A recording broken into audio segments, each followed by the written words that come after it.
Hello everyone and welcome to this week's art club. This week in art club we're going to be making some Eid decorations. For this activity you'll need a small paper plate, some tissue paper, scissors, pencil and some PVA glue. Feel free to paint your paper plate or get a coloured or patterned one if you've got one at home. First things first, we're going to get our pencil and our paper plate, mark 2 points which are opposite each other, and then draw just over a semicircle to make the curve of our crescent moon. And then join it in and draw a little star next to it. Grab your scissors and carefully cut the both of them out.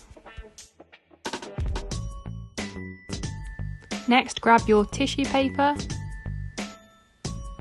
and turn your paper plate over and glue your tissue paper inside your paper plate. I've put some PVA glue around the edges here and I'm going to gently tap in my tissue paper, tearing up little pieces and collaging it on. And it should look something like this. Turn it around and there you have it. You can tie it up with string and hang it from somewhere or just use it as a handheld decoration. If you're celebrating Eid this week, then happy blessed Eid to you. Thank you for joining in and we'll see you next time.